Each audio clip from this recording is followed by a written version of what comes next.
Shalom, bertemu kembali dalam Bina Sabda Channel, sebuah channel yang dibangun untuk kita bersama-sama bisa belajar dan bertumbuh dalam firman Allah.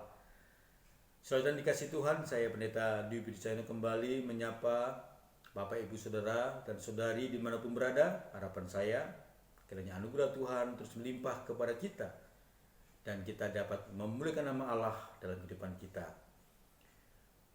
Bapak Ibu dan saudara sekalian, kita akan pada saat ini belajar kembali firman Allah. Hari ini kita akan belajar dari tokoh Lot. Apa yang kita belajar daripada tokoh Lot? Yang kita pelajari adalah kegagalannya. Mengapa kita harus belajar kegagalan Lot? Bukankah banyak sekali kisah-kisah Alkitab tentang keberhasilan tokoh-tokoh Alkitab? Bapak, Ibu, dan saudara yang kasih Tuhan, belajar untuk hidup menjadi bijaksana tidak dari hanya keberhasilan manusia, tapi juga kita bisa belajar dari kegagalan manusia. Dari sebuah kegagalan menolong kita sadar dan berhati-hati dan semakin bijaksana mengelola hidup kita. Oleh karena itu, pada saat ini kita akan belajar dari kegagalan Lot supaya kita semakin sadar, berhati-hati, dan bijaksana dalam kehidupan kita dalam menjalani kehidupan yang berkenan di hadapan Allah. Lot adalah tokoh yang dicatat dalam Alkitab. Ada 3 pasal dalam Kejadian, pasal 13, 14, dan 19. Mengapa Allah memberikan catatan tentang Lot? Supaya kita pelajari, tentu ada rencana Allah yang luar biasa. Allah ingin kita sebagai umatnya bisa memahami suatu kenyataan bahwa dari kegagalan Lot, umatnya dapat berhati-hati, bijaksana, dan memahami kehidupan yang lebih takut akan Tuhan. Mari kita membaca di dalam kitab Kejadian pasal 19 sebagai dasar kita belajar. Nanti walaupun dalam pembahasan kita akan membahas pasal 13 dan pasal 19. Kejadian 19 saya akan membaca ayat 30 hingga 38. Pergilah Lot dari Zoar dan ia menetap bersama-sama dengan kedua anak perempuannya di pegunungan. Sebab ia tidak berani tinggal di Zoar, maka diamlah dia di suatu goa bersama kedua anaknya.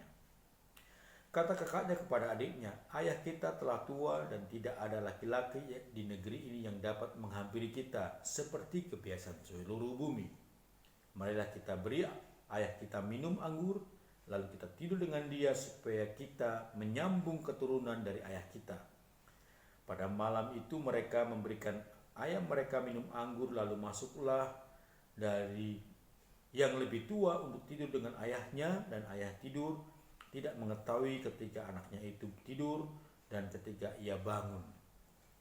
Keesokan harinya berkatalah kakaknya kepada adiknya, tadi malam aku telah tidur dengan ayah, baiklah malam ini juga kita beri dia minum anggur, maksudlah engkau untuk tidur dengan dia supaya kita menyambung keturunan dari ayah kita.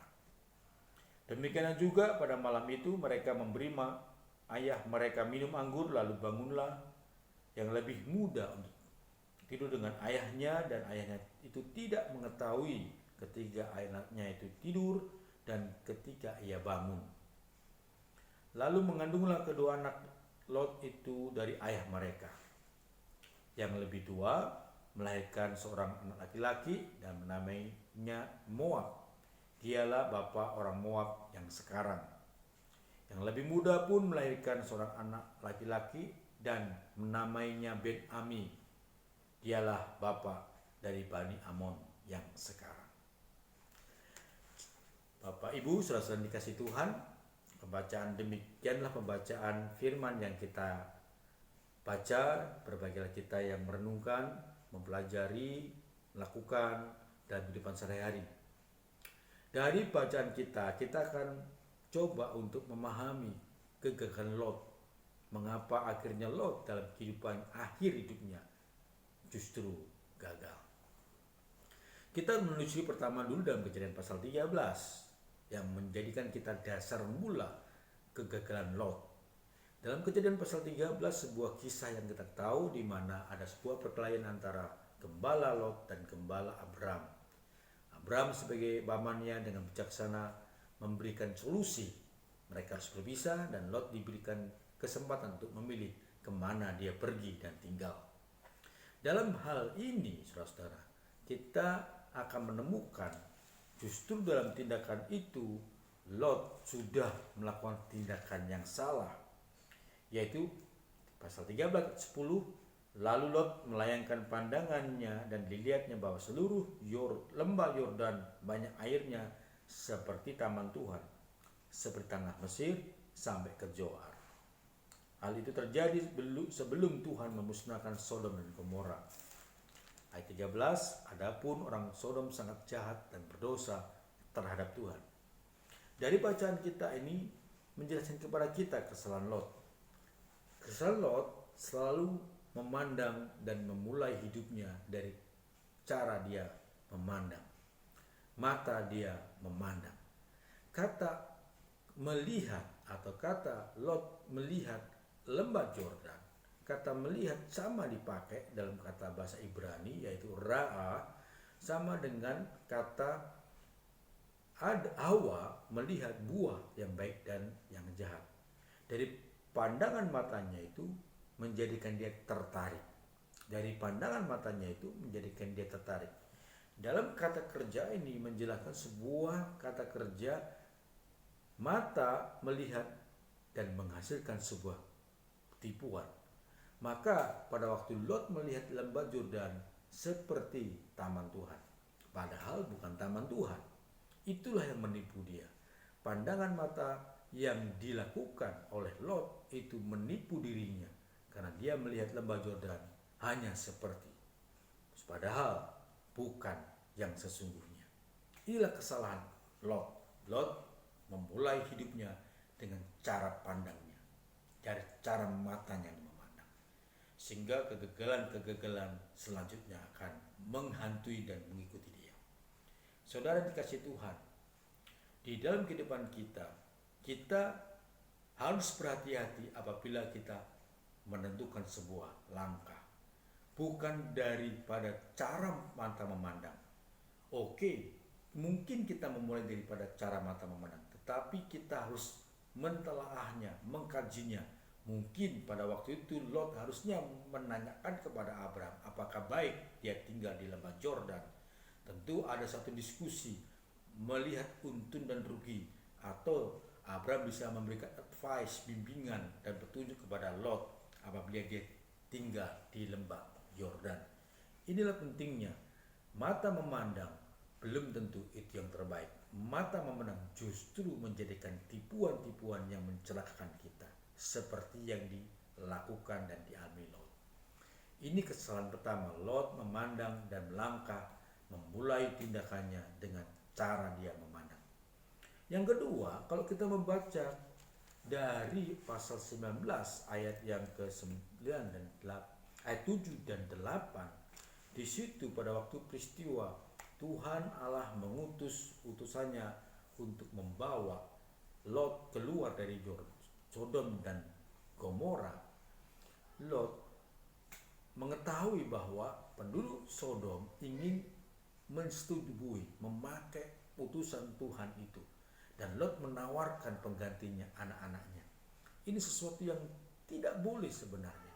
Sebenarnya Lot dengan teguh melawan orang-orang Yordan dan menghalau mereka, tapi justru menawarkan pengganti untuk dipakai orang-orang Sodom. Inilah kesalahan Lot. Lot tidak peka terhadap lingkungannya. Bahkan yang terjadi, Lot justru ikut terhadap tindakan kebiasaan lingkungannya yang berdosa. Ini kesalahan kedua dari Lot.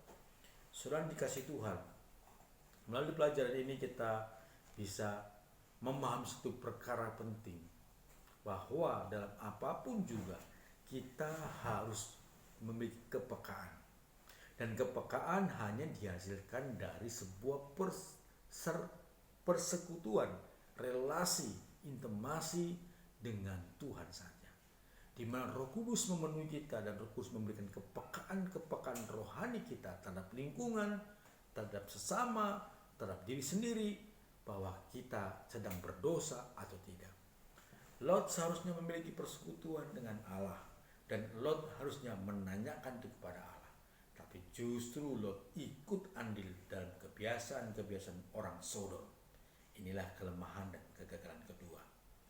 Lalu kegagalan ketiga kita bisa lihat dari ayat yang kita baca tadi, pasal 19 ayat yang ke 30 hingga 38. Pasal 19 ayat 30 dan 38. Kita bisa melihat di situ Lot membiarkan dirinya dikuasai hawa nafsu. Saudara cinta Tuhan, dicatat di sini ada dua kata terjadi dalam ayat ini, pasal yang kita baca. Yang pertama, Lot tidak tahu apa yang terjadi. Sungguh luar biasa sekali. Mengapa Lot tidak tahu? Ini pertanyaan yang kita renungkan, saudara-saudara. Padahal anak yang pertama, kakaknya tidur dengan dia, bangun dan dia tidak tahu. Lalu adiknya juga begitu melakukan yang sama, tidur dengan dia, dan waktu bangun dia pun tidak tahu. Ini pertanyaan yang sungguh-sungguh sangat miris buat kita, bahwa Lot tidak memiliki kepekaan rohani yang luar biasa dalam kehidupan dia, dan justru dia membiarkan hawa nafsunya dipenuhi. Saudara cinta Tuhan, kelemahan-kelemahan ini mengingatkan kita berhati-hati tentang kehidupan kerohanian kita.